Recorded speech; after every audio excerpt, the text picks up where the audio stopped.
26 de outubro de 2021, são 7 horas e 5 minutos.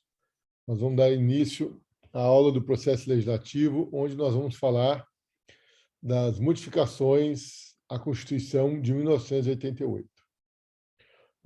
Nosso tempo é curto, nós estamos com um pouquinho de atraso aí na nossa matéria, tá? Vamos tentar repor isso da melhor forma possível, né? Mas vai dar certo. Qualquer coisa a gente pega a aula de alguém aí, faz uma aula extra aí para vocês aí. Mas o importante é que o conteúdo seja todo passado, não é isso? Não é por causa de 2 aulinhas que nós vamos ficar sem o conteúdo. Então vamos lá.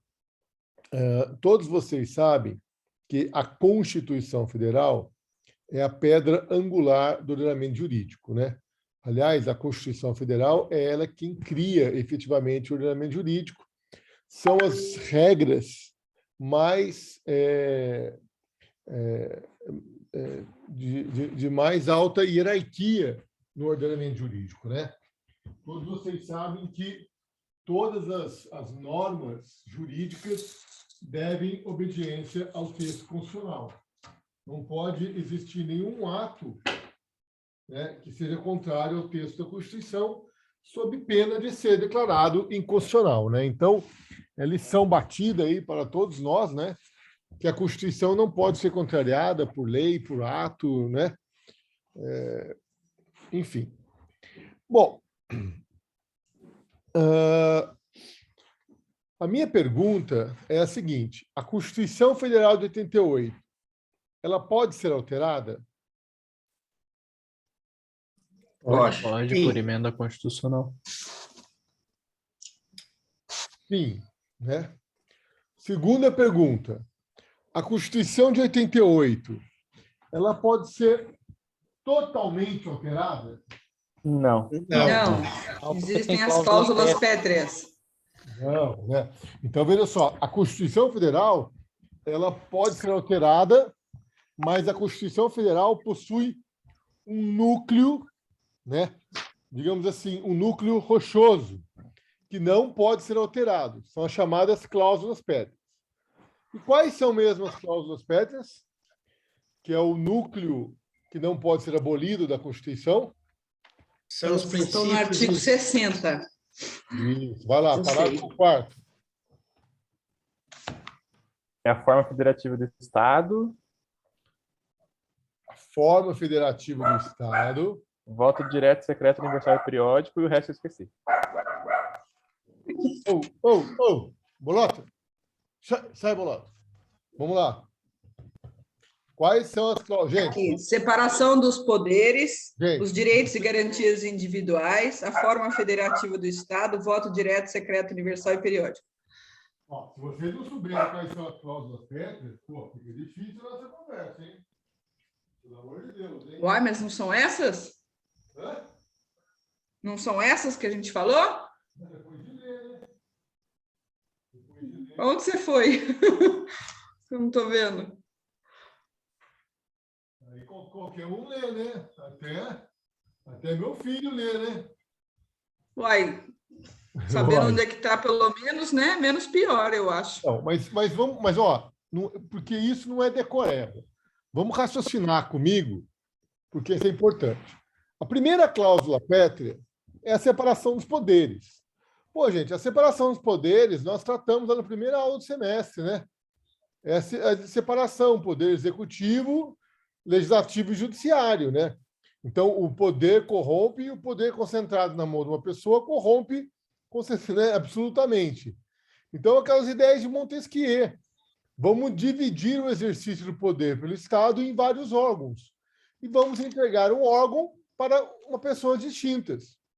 Então, nós vamos ter um órgão encarregado de administrar a coisa pública, que é o Poder Executivo. Nós vamos ter um órgão colegiado, né?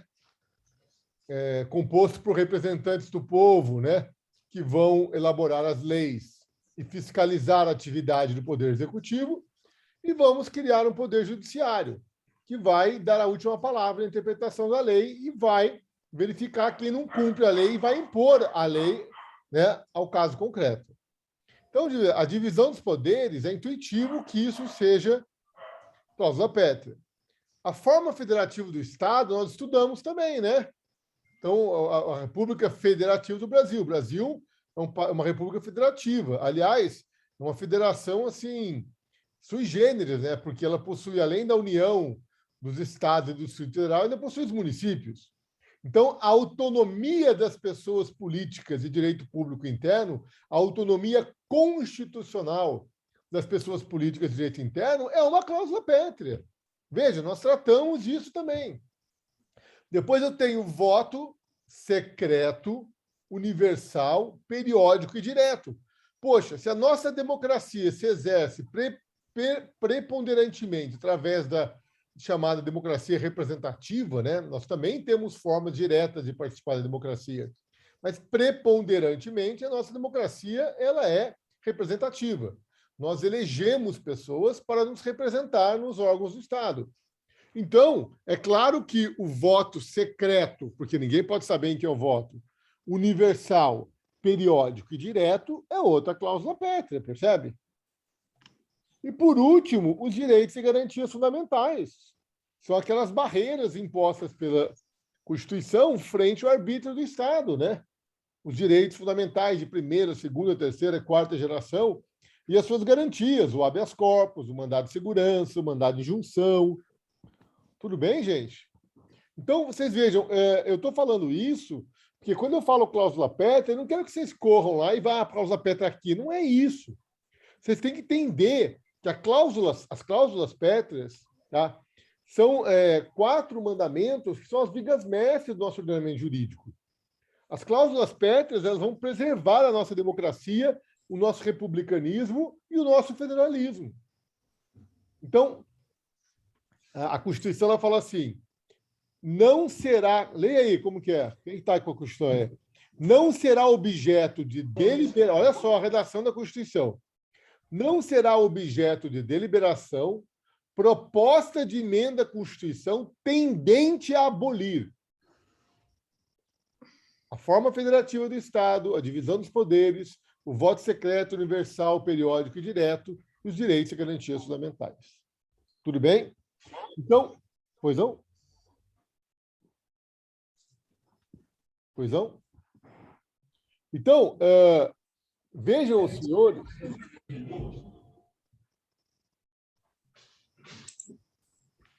Pois não? Então, vejam, senhores, que esse núcleo, né, da Constituição, chamado de cláusulas pétreas, né, esse núcleo rochoso da Constituição, ele não pode ser destruído, digamos assim, porque se assim o for, então aí o nosso republicanismo, o nosso federalismo e a nossa democracia irão por água abaixo. Ok? É por isso que me dá um certo calafrio quando eu ouço político falando temos que fazer uma nova Constituição, tem que fazer uma nova Constituição, né? É meio complicado isso, né? Mas, enfim, essas são as cláusulas pétreas e eu acho que é sempre importante a gente falar de cláusulas pétreas, ok? Agora, gente, vou falar uma coisa aqui para vocês. Eu posso alterar o texto da Constituição?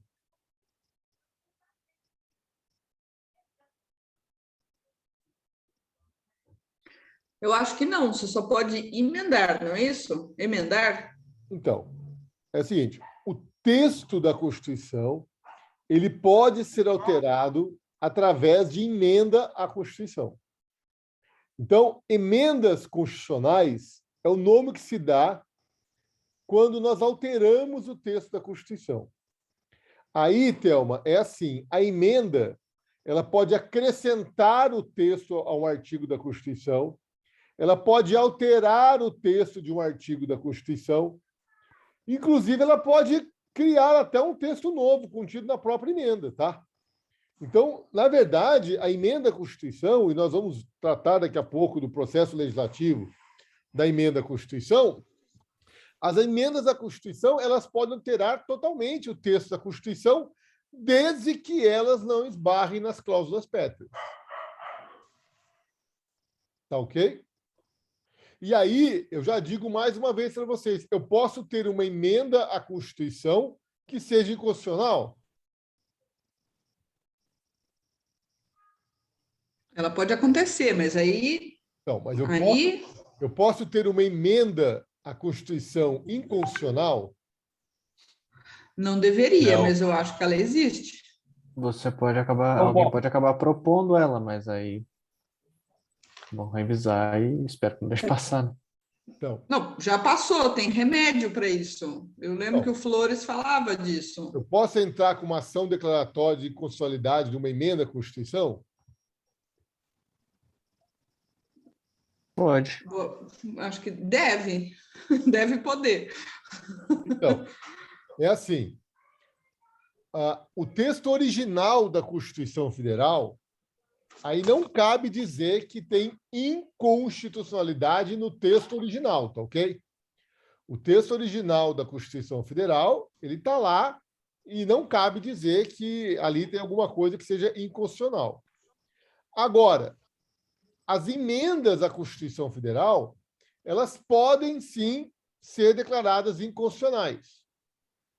Do ponto de vista material, elas podem ser declaradas inconstitucionais desde que elas tendam a abolir uma cláusula pétrea. Então, se for aprovada pelo Congresso Nacional uma emenda à Constituição que tenda a abolir uma cláusula pétrea, né? Vou parafrasear. Se o Supremo Tribunal Federal entender que o texto de uma emenda à Constituição tende a abolir uma cláusula pétrea, ele pode declarar aquele texto inconstitucional. Entenderam? Agora, por outro lado, se o Supremo Tribunal Federal também entender que o processo legislativo para a elaboração da emenda não foi devidamente respeitado, ele pode também declarar aquela emenda inconstitucional. Só que daí eu tenho um vício de ordem formal. Sacaram? Então, vejam, uma emenda à Constituição, ela pode sim ser declarada inconstitucional. E quem é o sujeito competente para declarar a inconstitucionalidade de uma emenda? O Supremo, né? Eu posso até invocar pelo método difuso, tá ok? Sem problemas. Mas a discussão provavelmente vai parar no Supremo, né? E aí, o que vai acontecer? Se a emenda à Constituição tender a abolir uma cláusula pétrea, ou se o processo legislativo de emenda à Constituição não foi cumprido, então aí nós podemos ter a declaração de constitucionalidade daquela emenda. No primeiro caso, por um vício material, no segundo caso, por um vício formal. Tudo bem isso para vocês? Beleza. Gente, agora eu vou explicar uma coisa para vocês, bem rapidamente, e se eu for dar aula de direito tributário para vocês, eu vou voltar nesse assunto com uma maior ênfase, tá? Presta atenção nesse slide que está na tela aí para vocês.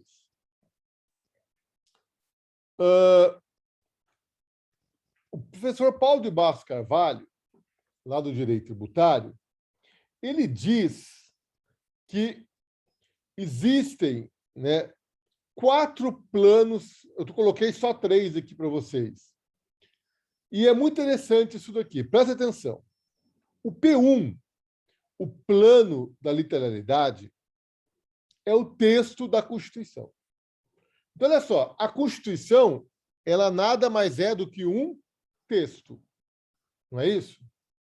Eu tenho o texto da Constituição. A Constituição é um texto. Agora, se eu quiser entender o que está escrito no texto da Constituição, o que eu vou ter que fazer?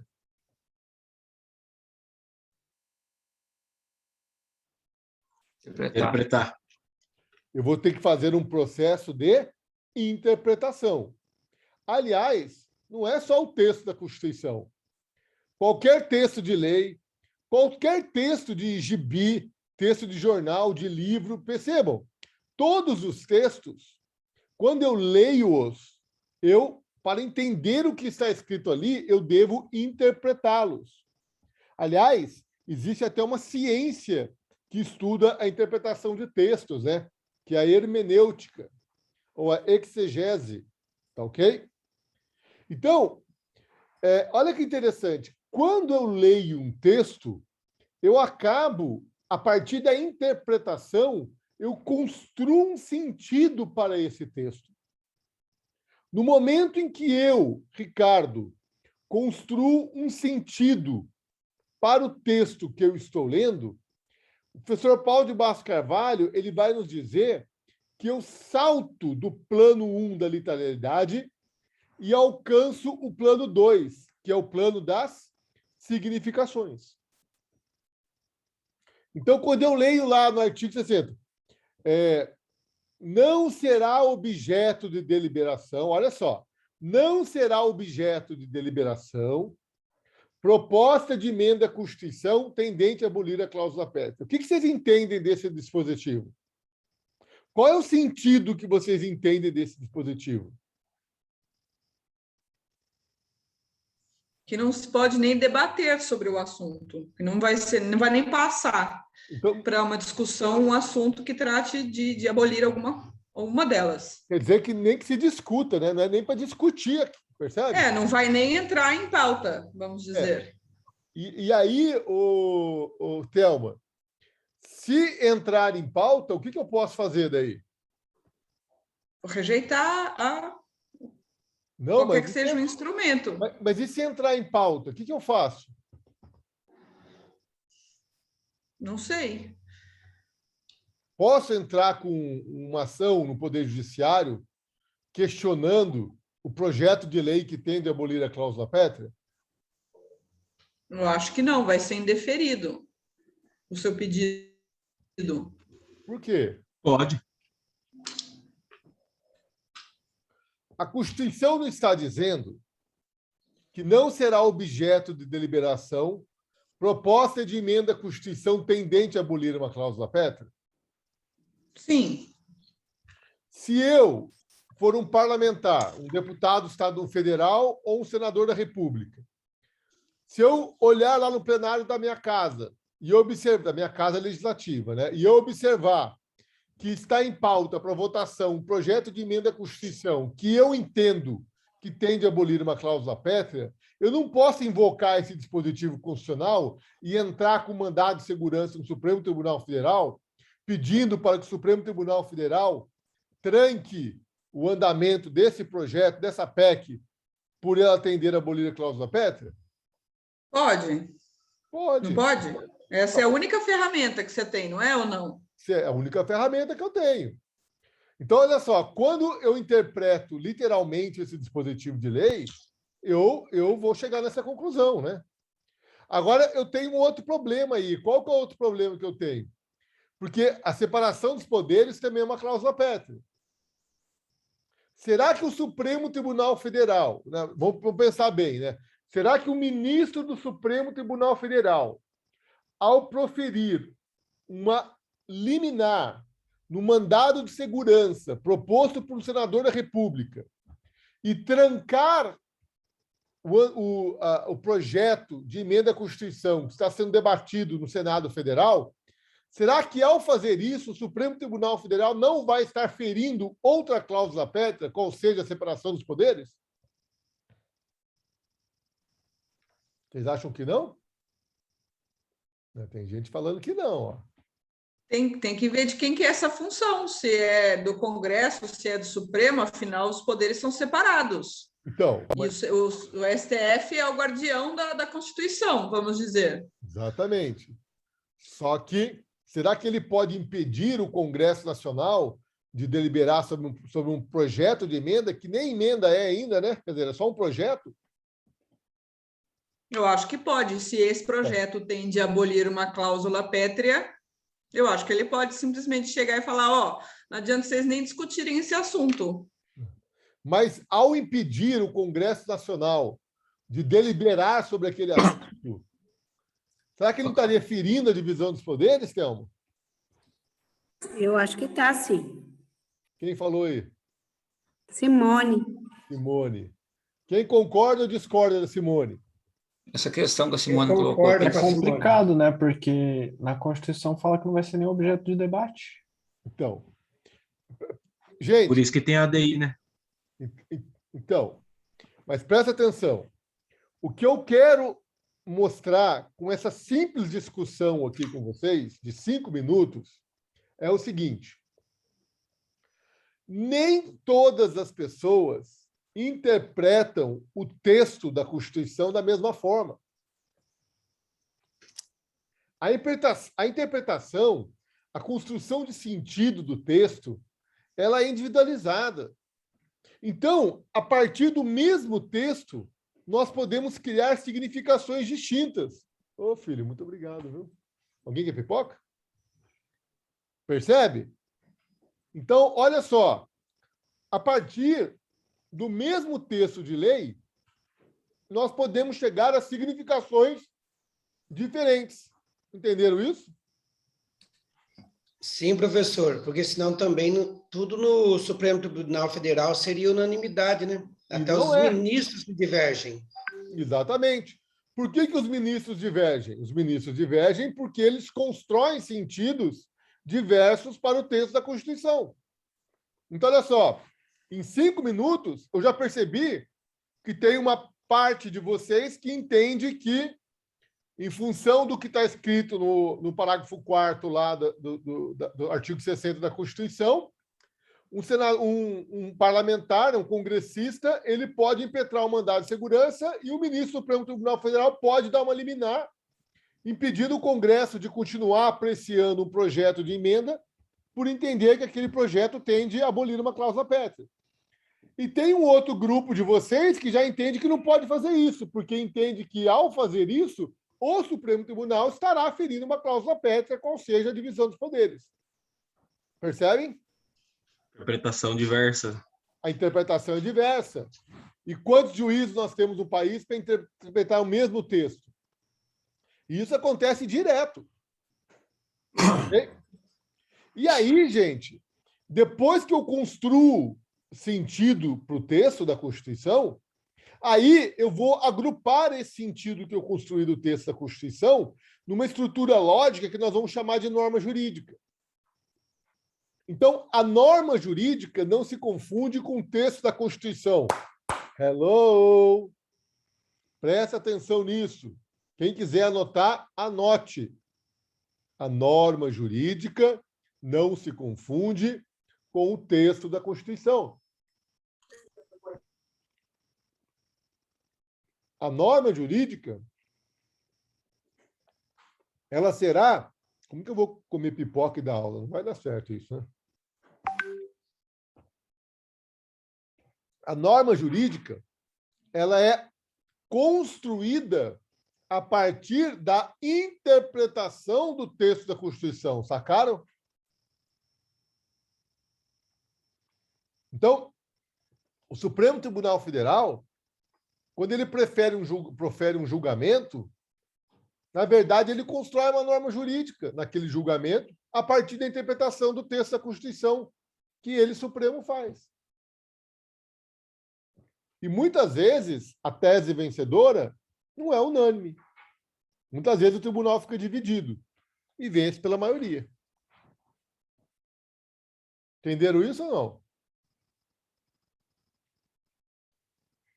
Por isso que eu digo e repito, mais importante do que aquilo que está escrito nas leis é aquilo que os tribunais entendem que está escrito nas leis. Percebem? O entendimento dos tribunais a respeito das leis, ele é mais importante que o próprio texto da lei. Eu já tive cliente no meu escritório que foi no meu escritório e apontou para mim o artigo da lei e falou: doutor, eu quero que você entre com uma ação aqui, ó, com fundamento nesse dispositivo, que aconteceu isso aqui comigo. Então eu falei para ele: meu amigo, eu entro, mas eu vou te dizer uma coisa, não, esse sentido da interpretação desse texto que você está dando não é a interpretação que o Poder Judiciário está dando. As chances de nós perdermos são grandes. Percebem? É por isso, gente, que quando vocês vão estudar, não adianta vocês estudarem só as leis. Vocês têm que estudar a doutrina. O que a doutrina faz, gente? Ela interpreta o texto de lei, não é isso? A doutrina está interpretando o texto de lei. Então, é importante que vocês estudem o texto da lei, é importante que vocês estudem a doutrina, mas é importante também que vocês estudem a jurisprudência. Porque, afinal de contas, quem dá a última palavra na interpretação das leis é o Poder Judiciário. Então, se vocês não souberem... Só um minutinho. Se vocês não souberem qual a interpretação que o Poder Judiciário está dando por a lei, vai ficar difícil a vida de vocês. Pois não. Mas só uma questão aí que coloco agora.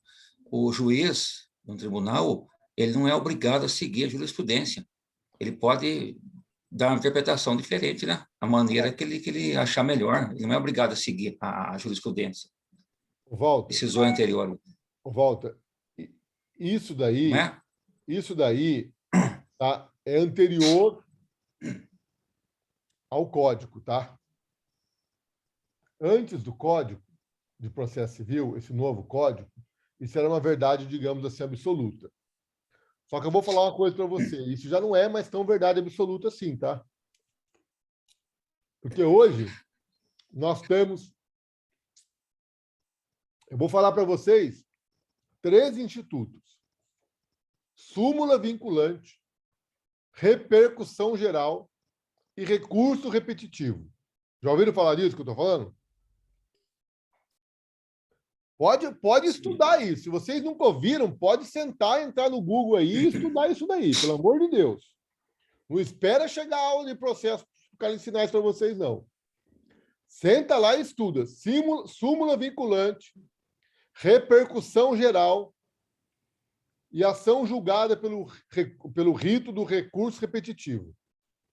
Esses 3 instrumentos são instrumentos relativamente novos no ordenamento jurídico brasileiro e são instrumentos que visam conferir a obrigatoriedade do juiz seguir a jurisprudência do tribunal. Porque a tradição do nosso direito ela é romano-germânica, né? E a tradução de seguir os precedentes é do direito anglo-saxão. Só que, atualmente, no Brasil, nós estamos introduzindo esses institutos do direito anglo-saxão e criando os precedentes e criando a obrigatoriedade do juiz de respeitar os precedentes. Ainda é difícil, ainda não ocorre. Aliás, o próprio Supremo Tribunal Federal, muitas vezes, não respeita a sua própria jurisprudência. Mas é algo que vem sedimentando. Pois não. Professor? Pois não. Acho que tem gente na minha frente. Viu, professor? Pois não. Então, seria isso, talvez, a lógica do Tribunal Nacional de Unificações, para justamente, vamos dizer assim, ajustar essas jurisprudências, tudo? Exatamente. É para pacificar ou uniformizar a jurisprudência, né? Então, quando eu falo em pacificar ou uniformizar a jurisprudência, é porque, assim, eu tenho o mesmo texto de lei, mas eu tenho órgãos do Poder Judiciário interpretando o texto de lei de forma diferente. Então, eles aplicam o texto de lei de forma diferente. Aí eu preciso que venha um órgão de cúpula e diga qual interpretação vai prevalecer. Ô, Rafa, põe o fone para mim, filho, por favor. Entendeu? Quem queria fazer a pergunta? Eu. Pois não. Professor, então se tem uma jurisprudência num sentido positivo para um caso concreto, no caso, supondo, não vai poder ter uma jurisprudência no sentido contrário? Não vai poder se criar uma jurisprudência no sentido contrário? Então, isso daí, Cassiana, é muito legal o que eu estou discutindo com vocês aqui. Eu gosto muito de discutir isso, tá? Porque assim, presta atenção. Se o juiz for obrigado a respeitar a jurisprudência, você concorda comigo que engessa o direito? Porque daí não tem essa mutação que você está falando aí, né? Com certeza. Engessa o direito. Agora, por outro lado, se o juiz não tiver que respeitar, eu vou ter decisões antagônicas, percebe? Então, a questão é o seguinte, Os processos vão surgindo e as questões vêm sendo decididas pelos tribunais, pelo juiz de primeira instância, depois são decididas pelos tribunais, e se tem divergência, aí vai ter um tribunal lá em cima que vai decidir. A partir do momento que o tribunal lá de cima decidir, aí todo mundo tem que abaixar a cabeça e respeitar, entendeu? O problema disso é que para você mudar o que o tribunal lá... Ai, virei pipoca. Para você mudar o que o tribunal de cima decidiu, aí é um parto. Aí é um parto. Aí é muito difícil. Então, eu vou dar um exemplo para vocês. Um alimentado, né, menor de idade. A pessoa é menor de idade, ela entra com uma ação de alimentos e o pai tem que pagar alimentos para ela. Beleza. Aí o que acontece? Essa pessoa alcança a maioridade, faz 18 anos. Você acha que pelo fato de ela ter alcançado a maioridade, o pai dela não tem mais o dever de pagar os alimentos ou continua tendo o dever de pagar os alimentos? Depende. Se ela estiver na faculdade, acho que ele continua. Tem algo assim, né? Então, Continua. Então, veja bem, a lei não fala nada disso, ok? Só que daí, a partir da interpretação da lei federal, do Código Civil, não é bem o Código Civil, né? É uma legislação extravagante, mas, enfim, a partir da interpretação da legislação civil federal, uma parte da jurisprudência se inclinou para dizer o seguinte: não, completou 18 anos, meu irmão, maior de idade, capaz, vai lá, se vire. Então, tinha juiz que completou 18 anos, ele já exonerava o pai de pagar os alimentos. Por outro lado, teve uma outra jurisprudência que se firmou no sentido de que não é porque o alimentado completou 18 anos que o alimentante já fica exonerado. Nós temos que ver qual a situação dele. E aí que veio essa tese aí que a Thelma levantou. Se a pessoa, apesar de ter 18 anos, ainda estiver cursando a faculdade, então o pai tem que continuar pagando alimentos até ela se formar, porque ela só vai ter condição de se manter após ela se formar. Só que percebam, ficaram duas teses. Uma exonerando e a outra verificando se estava estudando ou não. E essas duas teses estavam correndo juntas. E aí, Cassiano, se você chegasse no meu escritório e fizesse essa pergunta para mim, sabe o que eu ia dizer para você? Depende do juiz que caía seu processo. Percebe? Porque, por exemplo, em Taubaté nós temos 2 juízes da família, né? Então pode cair que o doutor Érico, pode cair que o doutor Jorge. E se o doutor Érico pensar de um jeito, o doutor Jorge pensar de outro? Vai ser vai ser roleta. E nós não queremos que o direito seja loteria. Então, essa discussão passou pelos tribunais e chegou onde? No STJ. E aí, o STJ fez um julgado, se não me engano, pela rito dos recursos repetitivos, e falou: não é porque a pessoa alcançou a maioridade que ela já perde o direito à pensão. Tem que ver se ela está estudando ainda e tal. Aí, a partir do momento que o STJ proferiu essa decisão, aí todo mundo tem que obedecer. Entenderam? Agora, realmente, para mudar a jurisprudência firmada lá em cima no tribunal, aí é difícil. E lembrem-se, o voto vencido de hoje é a maioria de amanhã. O juiz de vanguarda, né, ele sempre tem voto vencido, porque ninguém entende o que ele fala, é tudo coisa nova. Só que depois passam-se os anos e aí o entendimento daquele juiz se torna corriqueiro. Por exemplo, vocês já viram guarda compartilhada de animal doméstico? Vocês já viram novo. Questão alimentícia, inclusive. Vocês já viram isso? Tá rolando, né? Quando eu estava na faculdade, se você falasse isso, todo mundo dá risada, né? Porque cachorro, gato é bem semovente, não é isso? Ele tem que ser partilhado, né? Não tem que ter guarda do bem, mas hoje já é possível. Hoje eu já vi divórcios, né, em que eles compartilham a guarda dos animais de estimação. Percebe? Então, aquilo que era digamos assim, algo impensável há 10 anos atrás, hoje é algo mais palautável. E talvez daqui a 10 anos seja algo extremamente normal. Entenderam? Essa é a evolução da jurisprudência, porque a sociedade ela vai evoluindo, né? Os valores sociais vão evoluindo. E aí, nem sempre o texto da lei evolui junto com a sociedade. E aí, muitas vezes, o juiz que está atento a essa evolução dos valores sociais, ele acaba interpretando a lei de uma forma diferente, mesmo sem ter a interpretação do texto da lei, percebe? Olha onde que eu quero chegar. Presta atenção. O que o Código Civil fala? Casamento se dá entre homem e mulher. O Código Civil fala em casamento de pessoas do mesmo sexo? Não. Quem regula o casamento? O Código Civil. É a lei que regula o casamento. O Código Civil fala em casamento do mesmo sexo? Não. Por que não? Porque o Código Civil, gente, esse Código Civil de 2002, o projeto dele é da década de 70. Ele ficou 30 anos tramitando no Congresso Nacional para ser aprovado. Era um projeto lá do Miguel Reale e tal. Então, vejam, é uma ideia mais antiga. As ideias do Código Civil de hoje têm pelo menos 50 anos. 50, 40, 30 anos. Ah, ela abraçou a filha também. Ó. Legal, isso aí. Então,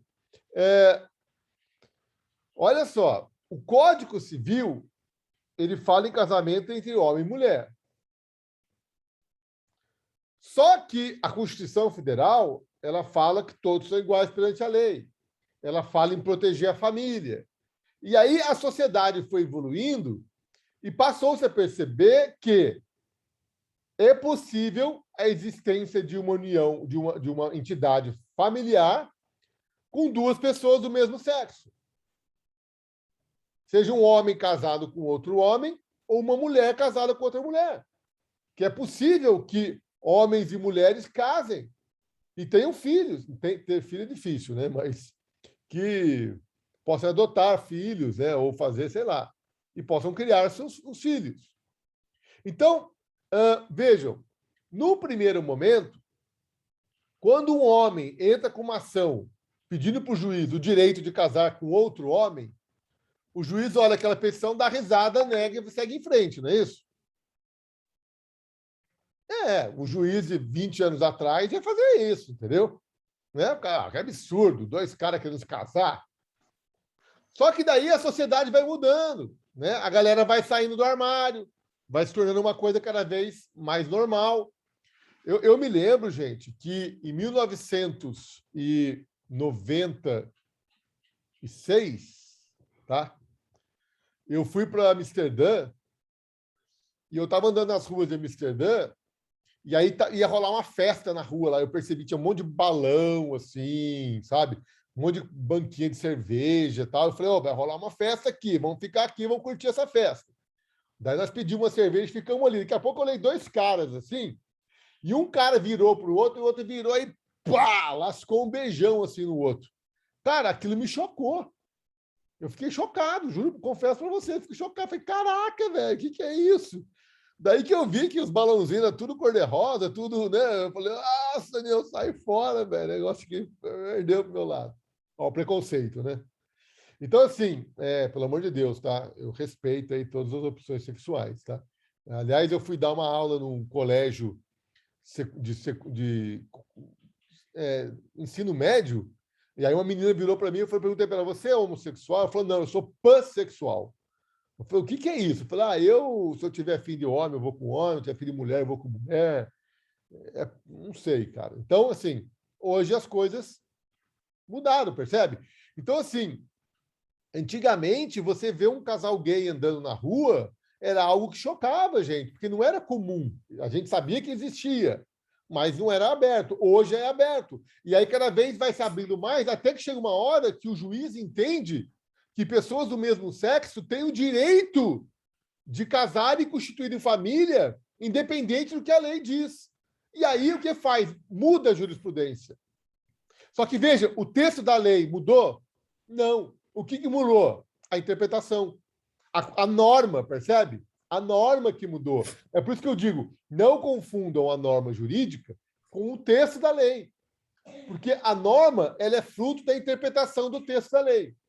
Então, no primeiro momento, o Poder Judiciário ele não aceita o casamento de pessoas do mesmo sexo.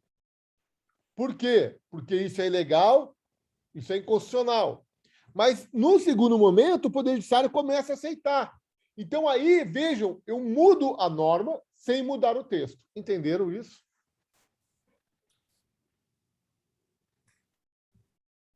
Isso é bem legal, né? Isso é uma coisa muito legal de vocês estudarem, tá? Não é uma coisa muito usual, mas é uma coisa muito legal de vocês estudarem, tá? Eu posso ter alteração da norma jurídica sem ter alteração do texto constitucional.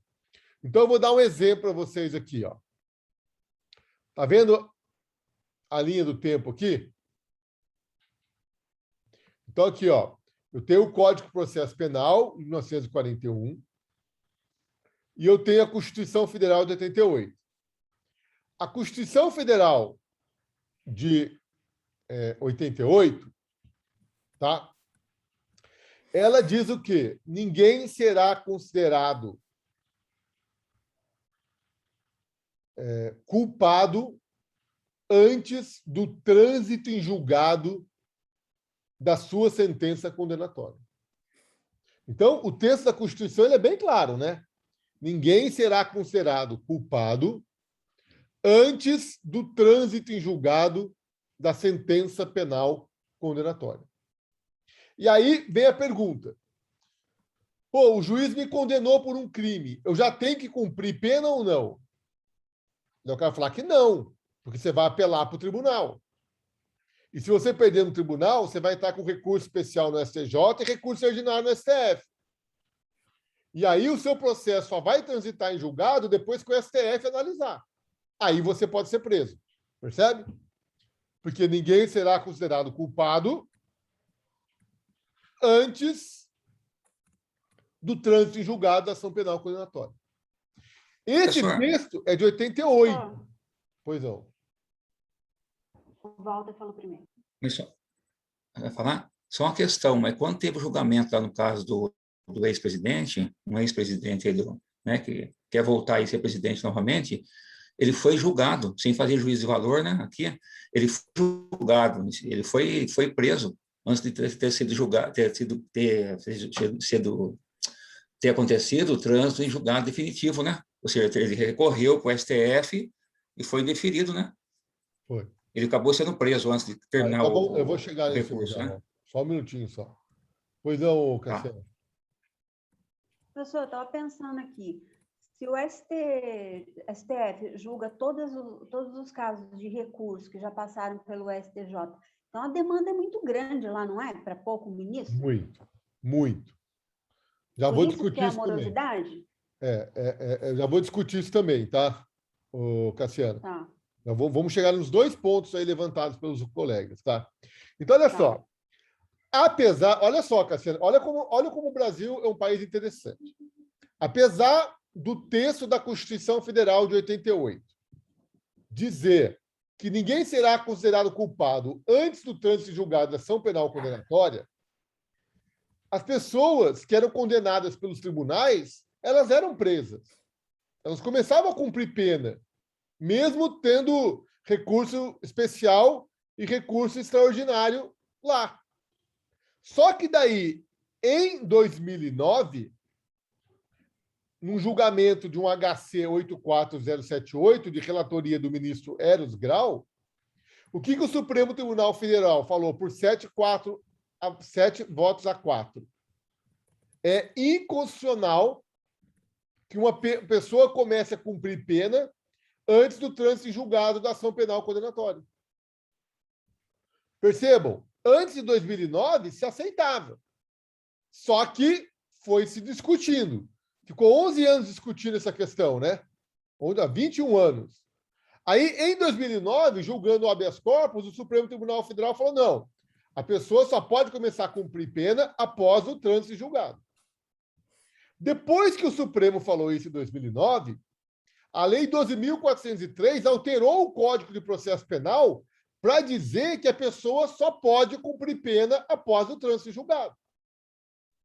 Só que aí fica esse problema, Cassiano, que você está me falando. Poxa, se eu sou condenado, o que eu vou fazer? Eu vou recorrer para o STJ, para o STF, para evitar o trânsito em julgado. E somente após o trânsito em julgado é que eu vou começar a cumprir pena. Ou seja, só depois que o STF analisar o meu caso é que eu vou começar a cumprir pena. E aí, isso tem dois efeitos perniciosos. O primeiro efeito pernicioso é que aumente muito o número de recursos para os tribunais superiores e para o Supremo Tribunal Federal. E o segundo é que você acaba retardando o trânsito em julgado. Percebe? Aí, em 2016, no auge da Lava Jato, o Supremo Tribunal Federal, no HC 126.299, mudou. Ele passou a considerar constitucional a prisão após condenação em segunda instância. Nesse mesmo ano, foi proposta uma ação declaratória de constitucionalidade, duas ações declaratórias de constitucionalidade, a 43 e a 44, dizendo que o artigo do CPP, que diz que não pode prender antes do trânsito em julgado, ele era constitucional. E nesse mesmo ano, no recurso extraordinário do plenário virtual do Supremo, com repercussão geral, o Supremo Tribunal falou que era constitucional a prisão após condenação em segunda instância. Então, vejam, de 88 a 2009, o Supremo tinha um entendimento. De 2009 para 2016, o Supremo mudou de entendimento. Em 2016, o Supremo mudou de novo. Aqui é que o Lula foi preso. Porque ele foi condenado em segunda instância e foi preso. Aí, quando chegou em 2019, e o Supremo foi julgar o mérito da ação declaratória de constitucionalidade 43, 44 e 54, aí o Supremo mudou de novo e passou a dizer que prender uma pessoa antes do trânsito em julgado é inconstitucional. Ou seja, você só pode começar a cumprir a sua pena após o trânsito em julgado da sua condenação. Gente, mudou o texto da Constituição? O que mudou? A interpretação. Sabe como é que se chama isso? Mutação constitucional. Então, o que é mutação constitucional? Mutação constitucional é quando o Poder Judiciário, no caso, o Supremo Tribunal Federal, altera o sentido da Constituição sem alterar o texto da Constituição.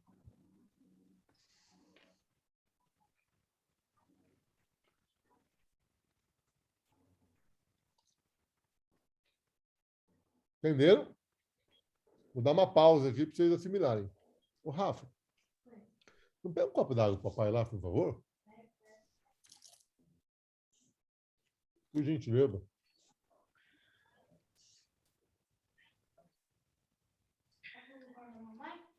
Pode? Professor, então a mutação ela não altera texto nenhum, ela só altera o modo de entender a norma, é isso? É o modo de construir a norma. Tá, então é o modo de construir a norma. Ó, olha aqui para a tela, Thelma. Ó. Mutação constitucional é a alteração feita pelo Poder Judiciário na construção de sentido da Constituição. Aqui, não se altera o texto da Constituição, mas sim sua construção de sentido, sua interpretação. Ou seja, eu altero a norma constitucional. Legal. Sem alterar o texto. Entenderam?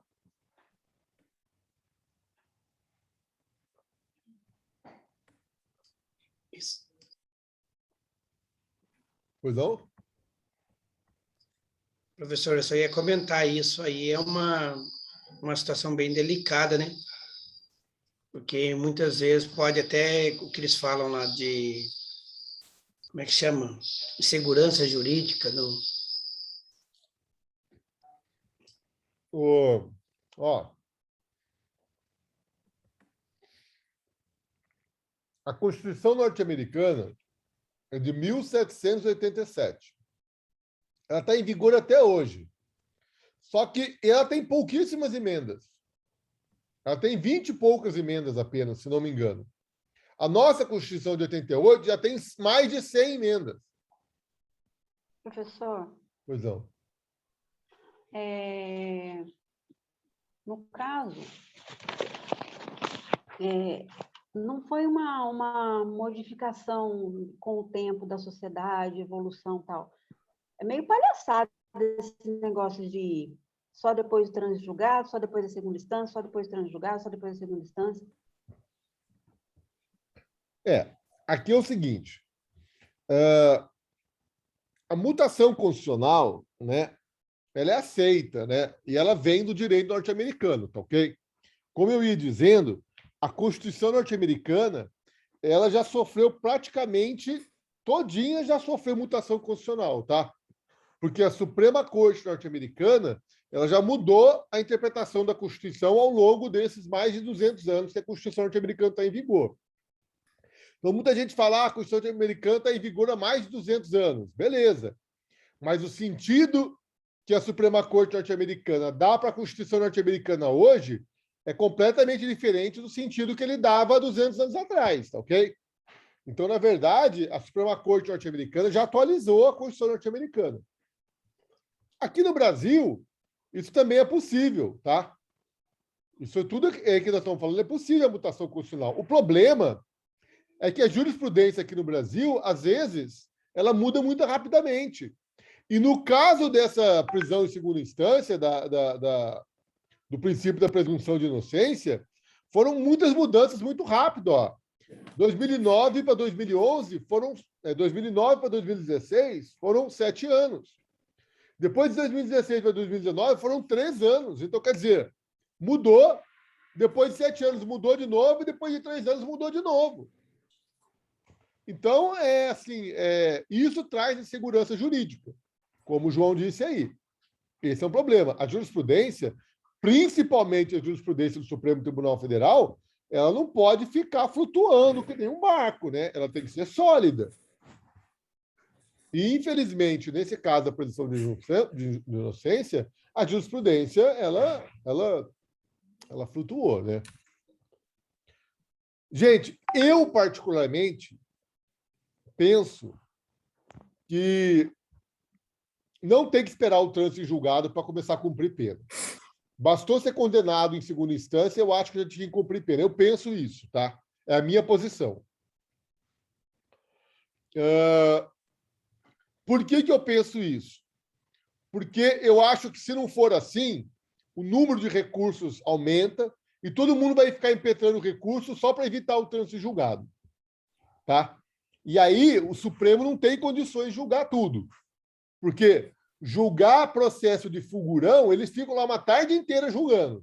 Agora, quando é o processo do povão, eles juntam 10, 20 processos lá e juntam, e numa canetada só eles julgam tudo, né? Então, quando você vai julgar uma pessoa que tem repercussão geral, né, que é uma repercussão geral, uma pessoa em evidência na sociedade, eles ficam lá 2 tardes julgando, né? Ficam 2 tardes para julgar o cara, entendeu? Mas, quando é a Maria ou o José, né, aí é diferente, né? Aí é tudo por decisão liminar, já, né, é diferente. Então, eu acho isso, assim, eu não concordo com isso. Outra coisa é aquele estudo que o Barroso fez, que um número ínfimo de condenações são mudadas na segunda instância, tá? É um número muito ínfimo de condenações, tá? Então, quer dizer, e aí muitas pessoas, muita coisa prescreve, tá? Muita coisa prescreve. Por quê? Porque fica guardando julgamento no Supremo Tribunal Federal. E, 11 ministros do Supremo Tribunal Federal não têm condições de julgar todos os crimes cometidos no país. Gente, não é para isso que serve o Supremo.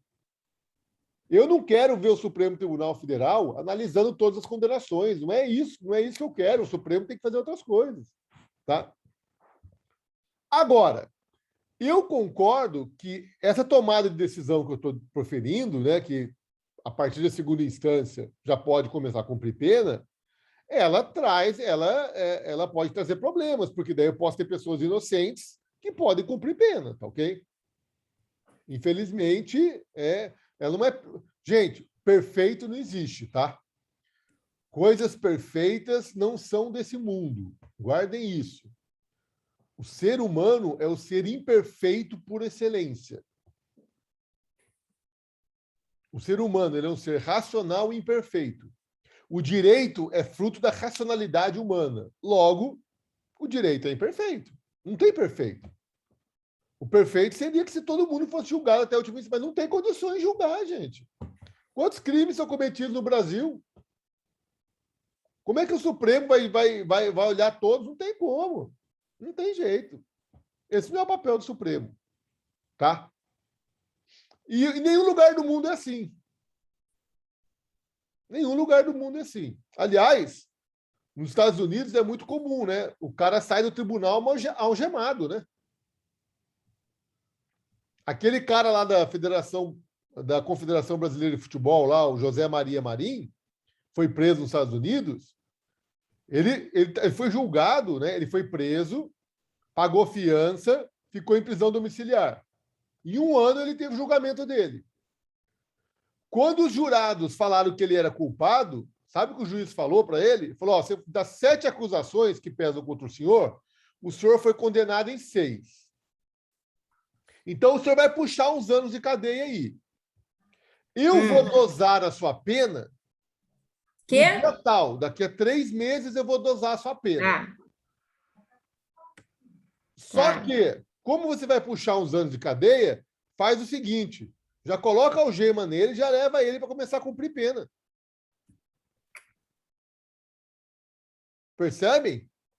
O cara sai algemado do tribunal.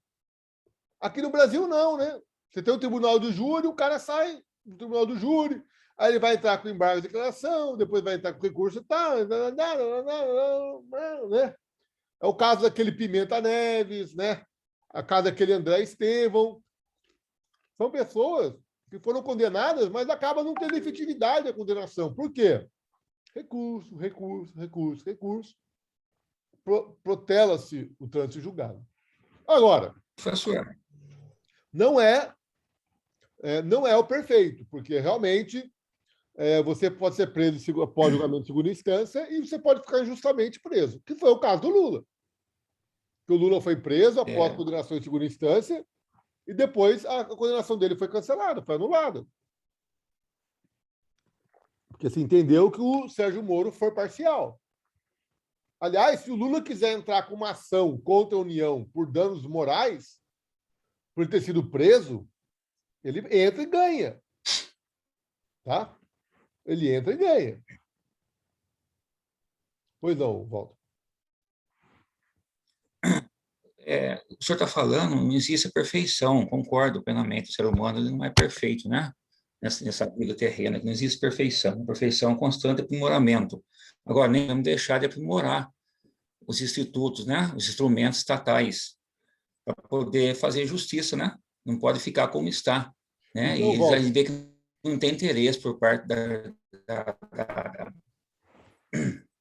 parte, muitas vezes, do próprio Estado em fazer esse aprimoramento, né? Basta ver os projetos, fica parado ali por anos para decidir, né? Chegar a uma conclusão e virar lei, né? Ou virar aquilo que tem que ser. O problema é que nós votamos mal, né? Uma distinção entre o pobre, o rico, né? Classes sociais, prerrogativa de função, né? Não existindo, uma série de coisas. Walter, por favor. Está cortando a sua voz. Por favor. Ó, presta atenção. Está cortando, por favor. Nós votamos muito mal. E a pessoa está com problema na justiça e nós continuamos votando nela. E aí ela vai lá e faz um projeto de lei contra os nossos interesses, a gente reclama, mas a gente vota nela, pô. Uma vez eu fui viajar para o exterior, acho que para a Alemanha, e aí os caras me falaram, esse político aí caiu fora. Por que ele fez não sei o quê? O cara fez um negócio lá já caiu fora da política, não tem mais espaço para ele. Aqui no Brasil, não. Nós estamos vendo o Renan Calheiros aí com o paladino da justiça aí numa CPI. Não estou entrando no mérito da CPI, se está certo ou errado. Só que quando eu vejo o Renan Calheiros falando de ilegalidade, cara, que é o cara mais irregular do que ele, aquele outro lá, o mineiro lá, Écio Neves, pô, foi pego lá falando que nem bandido, cara. Daí, ó, tá reeleito. Gleisi Hoffmann, reeleita. E olha, se o Lula não voltar, não duvido nada. Então... Para de profetizar essas coisas, né? Para de ficar pensando nessas coisas ruins. Há de ter um pouco de fé nesse país, não é possível. Tudo bem? Então... Cada povo tem o governo que merece, né, professor? Exatamente. Não, gente, a gente vai mudar. Vocês estão estudando para quê? Para continuar burro? Aí sim, dona Thelma. Uai! Mudar a cabeça e principalmente a atitude. Se da nossa sala sair um político, um vereador, eu já fico satisfeita. Bom, entenderam, então, essa questão da mutação constitucional? Isso é muito importante, tá, gente? Isso aí é uma coisa nova, é algo que vem se sedimentando no direito brasileiro e eu acredito que tenha vindo para ficar, tá? Porque não tem mais como ficar julgando todos os casos, tá? Hoje, o Supremo Tribunal Federal ele julga um caso, com repercussão geral, fixa a tese e todos os processos que envolvem aquele caso acabam no mesmo resultado. Tudo bem? Bom, então, voltando à nossa aula, né? Que agora que eu vou começar a aula, né? Tudo isso aqui foi... Então, olha só. Presta atenção. A Constituição Federal ela pode ser alterada de duas formas. Eu posso alterar a norma constitucional sem alterar o texto através da mutação constitucional. Aliás, na verdade, eu vou dizer para vocês, o legislador, gente, ele acha que faz norma, mas o legislador ele faz texto de lei. Quem produz a norma mesmo é o judiciário, quando interpreta o texto de lei, aplica o caso concreto. Concorda comigo? Tá? Então, o legislador ele produz texto de lei. E o Poder Judiciário vai interpretar esse texto de lei e construir a norma. Quando o Poder Judiciário muda a sua jurisprudência, nós vamos ter mutação constitucional, nós vamos ter alteração da norma sem ter alteração do texto. Agora, para alterar o texto da Constituição, então nós vamos ter que reformar a Constituição. E como é que faz para reformar a Constituição? Através da elaboração de uma emenda à Constituição, nos termos do artigo 60 da Constituição Federal. Então, o artigo 60 da Constituição Federal é aquele que disciplina o processo legislativo de reforma da Constituição através de emenda constitucional, que é a única forma que nós temos hoje de alterar o texto da Constituição. Fechado? Agora, houve no passado, e eu penso que isso não pode voltar mais, um instituto chamado de revisão constitucional. Então, o artigo 3º do ato das disposições constitucionais transitórias, o artigo 3º do ADCT, ele previu a revisão da Constituição. Então, eu vou lê-lo para os senhores. A revisão constitucional será realizada após 5 anos, contados da promulgação da Constituição, pelo voto da maioria absoluta dos membros do Congresso Nacional em sessão unicameral.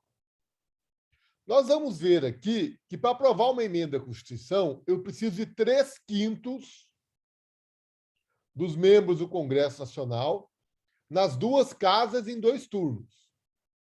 Então, eu tenho que aprovar o texto da emenda nas 2 casas, em 2 turnos, por 3/5. Na revisão constitucional, era muito mais fácil, porque senadores e deputados federais se reuniam unicameralmente E, por maioria absoluta, eles aprovavam uma emenda de revisão. Isso só pôde ser feito 5 anos após a entrada em vigor da Constituição. E isso já passou. Isso ocorreu lá em 1993. Isso já foi. E algumas emendas de revisão foram aprovadas, mas pouquíssimas emendas. Por que pouquíssimas emendas?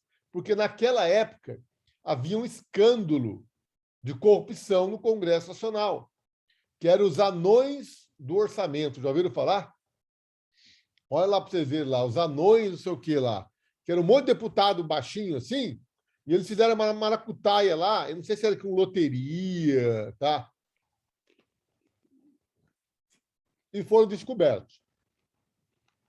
E aí, o Congresso ficou envolvido naquela corrupção e acabou não aprovando muitas emendas de revisão. Mas algumas emendas de revisão foram aprovadas. Então, olha só. Para alterar o texto da Constituição, eu tenho que promover a reforma constitucional através de emenda à Constituição. E houve, no passado, a possibilidade de revisão da Constituição através dessas emendas de revisão. Isso já foi, já passou e não volta mais. Tudo bem? Entenderam isso?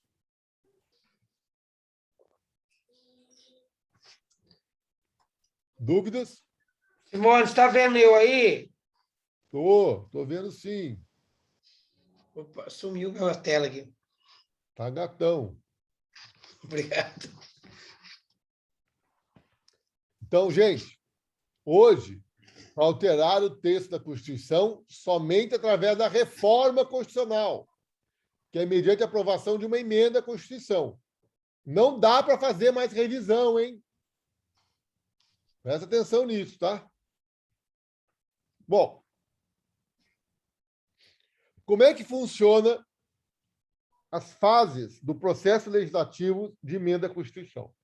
Ô, gente, se a Constituição é a lei mais importante, se a Constituição é a lei hierarquicamente superior, então o processo legislativo de emenda à Constituição é o mais solene, concordam comigo? É o mais dificultoso, é o mais trabalhoso. E olha, dê uma olhada aqui. Vocês acham que um deputado federal, um senador da República, pode propor uma emenda à Constituição?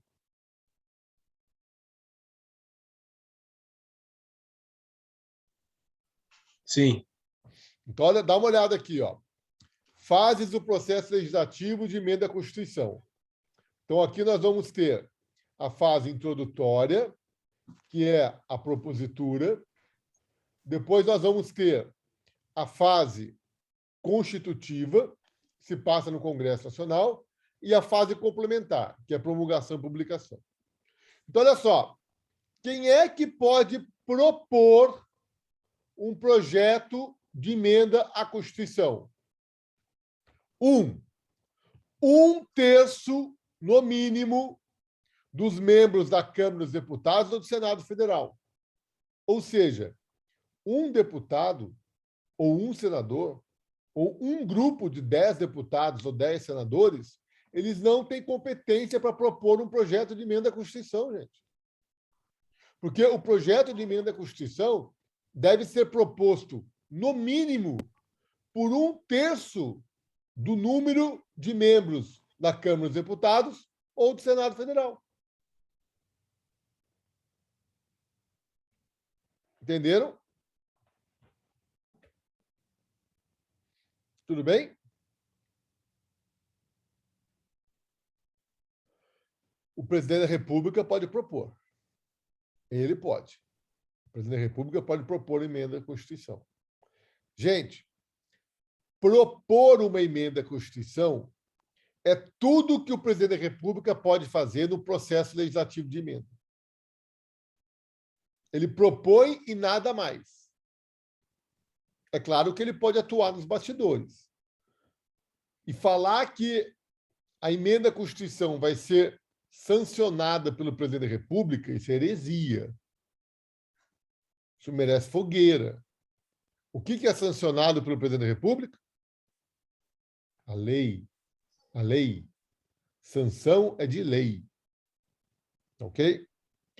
Então, a emenda à Constituição pode ser proposta por 1/3 dos membros da Câmara dos Deputados do Senado Federal, pelo presidente da República e por mais da metade das assembleias legislativas das unidades da Federação, manifestando-se cada uma delas pela maioria relativa de seus membros. Então, vejam, se a maioria das assembleias legislativas quiserem, se manifestando cada uma delas pela maioria de seus membros, eles podem propor um projeto de emenda à Constituição. Tudo bem?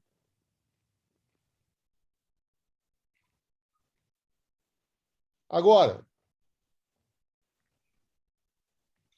o processo legislativo, a fase constitutiva, proposta a emenda.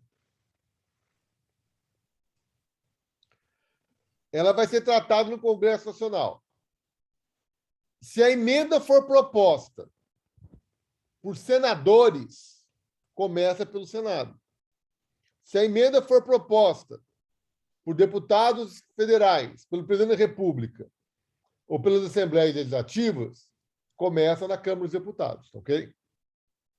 Só que aqui, gente, não tem casa revisora e casa iniciadora. Lembra que eu falei para vocês da lei, aula passada? A casa iniciadora e a casa revisora. Se a casa revisora alterar, volta para a iniciadora. E o papel da casa iniciadora é preponderante frente ao papel da casa revisora. Aqui não tem isso. No processo legislativo de emenda à Constituição, o texto tem que ser aprovado pelas duas casas, em 2 turnos. Se a Câmara aprovar um texto, enviar para o Senado, se o Senado alterar o texto, volta para a Câmara. Se a Câmara não aceitar, arquiva-se. Se a Câmara alterar o texto de novo, volta para o Senado, percebe? O texto de emenda à Constituição ele tem que ser aprovado pelas duas casas. E em 2 turnos. E por 3/5 dos membros do Congresso Nacional. Ou melhor, por 3/5 dos membros de cada casa. É fácil aprovar? Difícil. Então, olha só. Vai para a Câmara dos Deputados. Aprova em primeiro turno. Espera 5 sessões. Aprova em segundo turno. Vai para o Senado. Aprova em primeiro turno. Espera 5 sessões. Aprova em segundo turno. Aí, beleza. O Senado mudou. Então, volta para a Câmara. E tem que aprovar em 2 turnos, por 3/5. Professor Flávio Martins que fala 2 casas, 2 turnos, 3/5.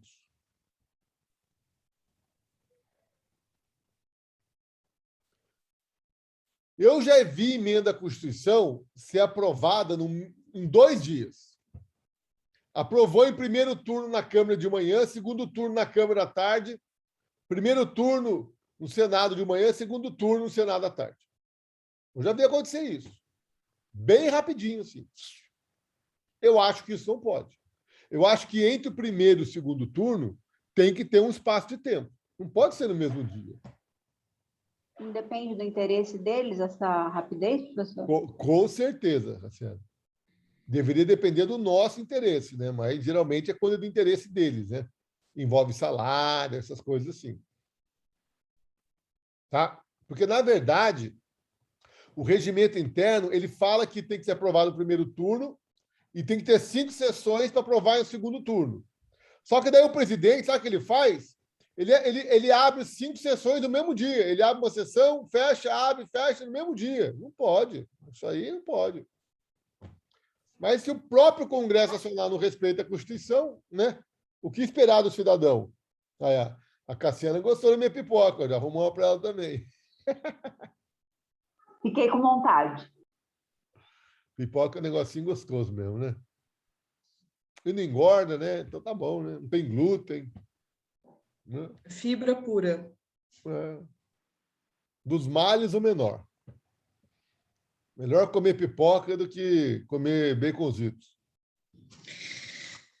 Ai.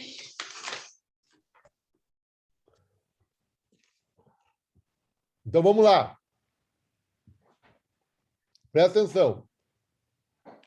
Quem pode propor um projeto de emenda à Constituição? 1/3 dos membros da Câmara do Senado, o presidente da República e a maioria da Assembleia Legislativa.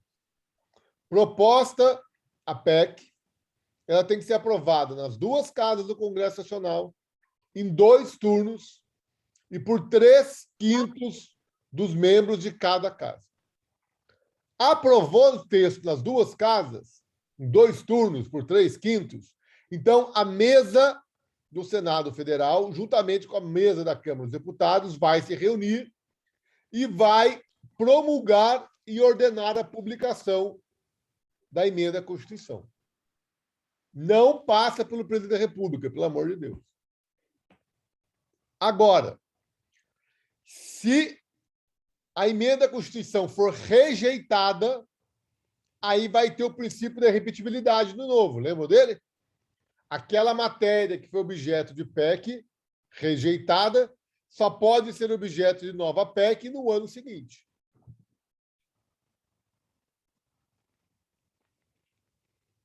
Tudo bem?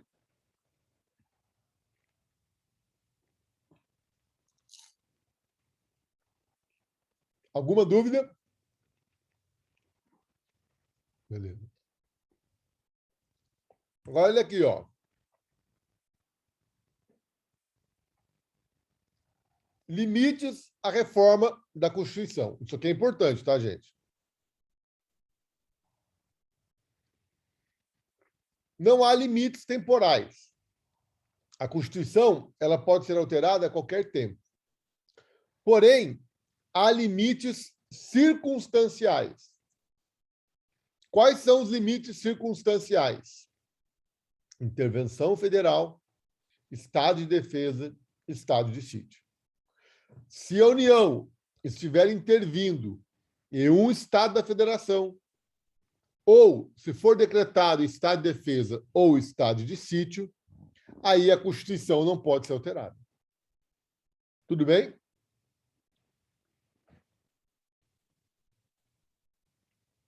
Durante o governo Michel Temer, houve uma intervenção federal parcial no estado do Rio de Janeiro.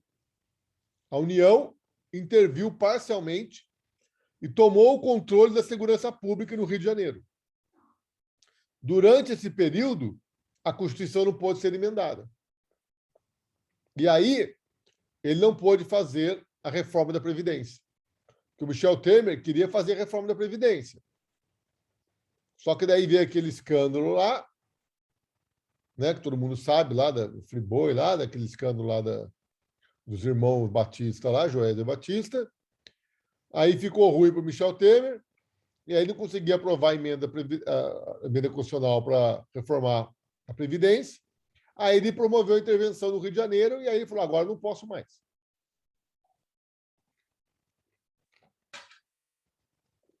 Eu lembro até que, na época, tinha um cara que assessorava lá o Temer, que era o tal do Marum. E o Marum, acho que ele é deputado, não sei o que ele era lá. Ele falou, não tem problema. A gente vai votando aqui a reforma da Previdência, e daí, na hora que for promulgar, a gente levanta o decreto de intervenção, promulga a emenda e depois baixa a intervenção de novo. Eu falei, louco, cara. Assim, né? Pô, Michel Temer é professor de direito constitucional, né? Mas isso não ocorreu, tá ok?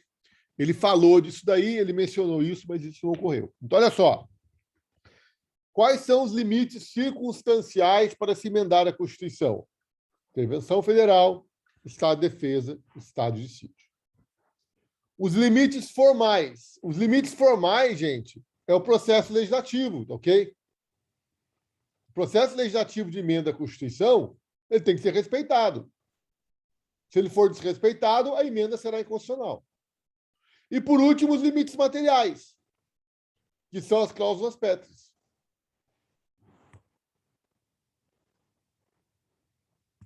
Tudo bem?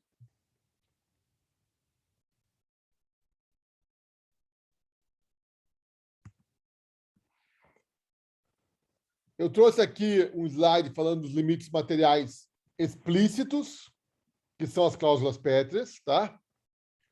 Então, não será objeto de deliberação proposta de emenda tendente a abolir a forma federativa do Estado, o voto direto, secreto, universal e periódico, a separação dos poderes e os direitos e garantias fundamentais. Thelma, sai desse celular aí, vai.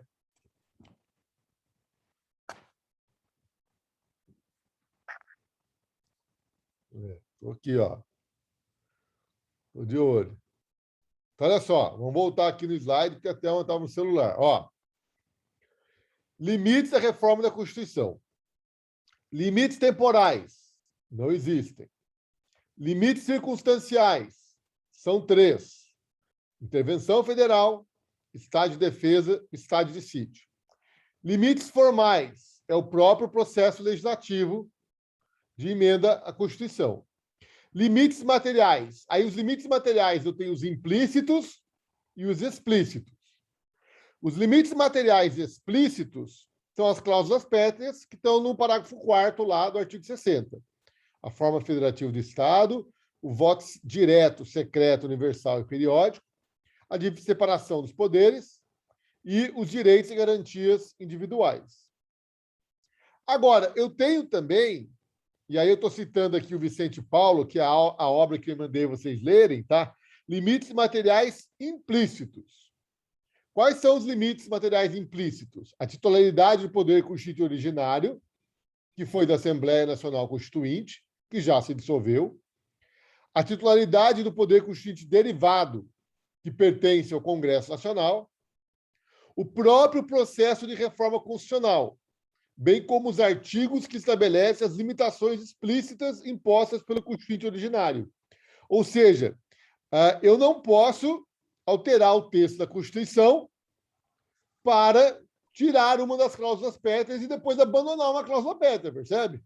Isso seria o cúmulo da inconstitucionalidade, né? Quais são as cláusulas pétreas? São essas 4 aqui. Então, vamos aprovar uma emenda à Constituição, vamos tirar a forma federativa do Estado, a forma federativa do Estado vai deixar de ser uma cláusula pétrea, aí eu aprovo uma emenda à Constituição e acabo com a autonomia dos Estados. Isso não pode, né? Isso é o cúmulo da inconstitucionalidade. Ok? Então, nos limites materiais, guardem isso. Nós temos os limites materiais explícitos e os limites materiais implícitos, que são aqueles que não estão no texto, né? Quando eu falo limite explícito, é aquele que está lá, escrito no texto. O limite material implícito, apesar de ele não estar escrito no texto, a partir de uma interpretação da Constituição, eu chego a eles. Tudo bem? Professor, você pode voltar um slide, por favor? Pois não. Obrigado. Dúvidas, pessoal?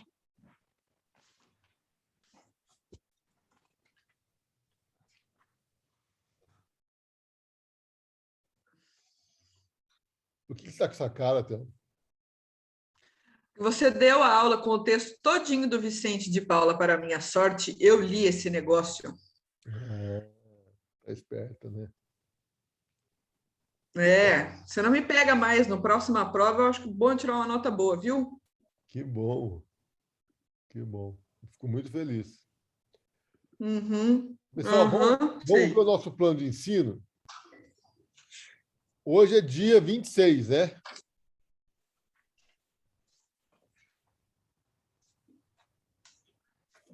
E nós temos mais 2 aulas, porque depois já vai ser a nossa prova, certo?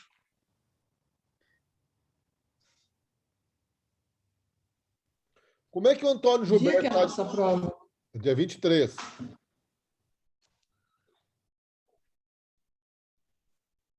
Como é que o Antônio Gilberto está de matéria com vocês? Esse é o de empresarial, né? Ele também está correndo, viu? Eu acho. Com a matéria. Mas você acha que ele vai terminar antes? Acho que ele vai... Acho que ele vai terminar em cima. Você vai ter que disputar com outro. Não sei com quem. Quem é o outro aí que vocês têm aula? Deixa eu ver, fala aí. Tem o Daniel Stefano, de processual penal, mas também não sei como é que está a matéria dele. Me ajuda aí, gente. Mônica, Tatiana. É o professor Leonardo Chechel, na segunda-feira de Civil 3. Tem Tuani, sexta. O professor Ivan, na quinta. Então. Mas quem está com a matéria adiantada? Será que é o Ivan? Acho que é o Ivan. Eu acho que é ele, Thelma. Ele estava doente na quinta-feira, não sei se vai dar para ele. Uai, não vai ter aula quinta, sexta, segunda e terça ainda por cima? É isso mesmo? Quinta-feira não tem aula. Não. Nem quinta, nem sexta, nem segunda, nem terça. Só, a última aula é amanhã. Nem aula, é o trabalho amanhã e depois uma semana só de na próxima feriado. quarta. E quinta eu não sabia, não. Sabia de sexta. Eu sabia de sexta também. Quinta eu não sabia. É quinta, sexta, Dia do servidor, segunda e é terça. 24. Vai emendar, professor? Vai. Não, foi que a Unital prorrogou um feriado, jogou o feriado, acho que do professor para frente. Foi alguma coisa assim que eu me lembre. O professor antecipou para antes de terça, dia 12, né? Foi dia 11. Aí o dia de servidor público é dia 28, só se emendou. Então, devia ter jogado o servidor público para segunda-feira, né? Sim, concordo. Mas quinta-feira acho que não tem aula, não. Não tem aula nem quinta, nem sexta. Nem segunda, nem terça. Eu já estou contando com esse feriado. Só quarta-feira agora. Bom, fiquem espertos aí. Pergunta hoje para o Antônio Gilberto se ele podia, nessa última aula, dia 16, aí, ceder para a gente. Simone, Karen, vocês Karen falam com ele? Na falta daí, se ela não puder, daí eu falo. A Karen conversa, né, Karen? Acho que quem devia falar é a Thelma, que é a mais desbocada aí da turma. Eu? É só comigo. É só comigo que ela é assim, galera? Mas só bota fogo, não sabe, não? É A só Thelma manda fazer chamada invertida só para sacanear, não tem que ser ela. Que só para sacanear o quê? Você foi beneficiada. Para de me prejudicar, Simone, que advogada de diabo de merda que é você. A boca, ó a boca. Ó. Uai, eu já estou prometida de morte no presencial. Você quer piorar a minha situação? Se morrer, pode ficar tranquilo, iremos lá também. Morrer tá vai bom. um dia. Morrer mas eu tenho muita coisa para fazer. Professor, sério, agora a gente vai tentar com o Gilberto. Eu acho que a única possibilidade, ele é bem flexível. Então, pergunta para ele se ele pode ceder essa aula dia 16. Porque daí, na próxima aula, eu termino o processo legislativo com vocês, e na aula dia 16 eu dou uma aula de medida provisória, aí eu dou uma aula mais extensa. Não vou dar as duas aulas, mas eu extenso, vou alongar um pouco mais. Tá bom, a gente conversa e depois a Karen manda mensagem para ver se deu certo. Tá bom, então. Combinado. Tá, então você está indo embora, então? Obrigada, tchau, boa noite.